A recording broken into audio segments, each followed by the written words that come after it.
தோட்டத்தில் ட்ரெல்லிஸில் பாருங்கள் எவ்வளோ பூ பூத்துருக்குன்ட்டு. தினமும் காலையில் வீடியோ எடுக்கும்போதுங்க பூ எதுவுமே பூக்காது, ஈவினிங் மட்டும்தாங்க பூக்கும். ஃபுல்லாக பீக்கங்க பூங்க, நல்லா அழகாக இருக்குது. அந்த க்ரீனுக்கும் அந்த எல்லோவுக்கும் செம்ம அழகாக இருக்குதுங்க. இங்கே பாருங்கள், பீக்கங்க பூவு, சொரக்காய் பூவு, பொடலங்காய் பூ எல்லா பூவுமே இருக்குதுங்க. ஈவினிங் வந்து பார்த்தீங்கன்னா நல்லா கலர்ஃபுல்லாக இருக்குதுங்க ட்ரெல்லிஸ் பார்க்குறதுக்கே. அதுவும் நம்ம வந்து பாலினேஷன் ஒன்றும் பண்ண தேவையில்லைங்க, நிறைய பீ சுற்றுதுங்களா, ஸோ அதுவே பாலினேட் ஆகிடுது. அது இல்லாமல் ஏகப்பட்ட பூச்சியுமே இருக்குதுங்க. கொஞ்சம் பார்த்து தான் வேலை செய்யணும். எனக்கும் என்ன பூச்சி கிடச்சிதுன்னு தெரியலிங்க. இங்கே பாருங்கள், கை ஃபுல்லாக அலர்ஜிங்க, கை கால் உடம்பு ஃபுல்லாக அலர்ஜிங்க. நானும் வந்து 4 நாளாக தேங்காய் எண்ணெய் போட்டு போட்டு பார்த்தேங்க, சுத்தமாக கண்ட்ரோல் ஆகலை. ஈவினிங் ஆயிடுச்சுனாவே நல்லா தடிப்பாக பெருசாகிடுதுங்க.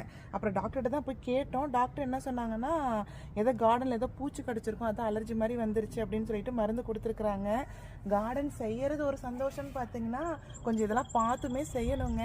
4 நாளாக வந்து கொஞ்சம் கஷ்டமாக தான் இருக்குது. நீங்கள் கார்டனில் வேலை செய்யும்போது கொஞ்சம் கேர்ஃபுல்லாக செய்யுங்க.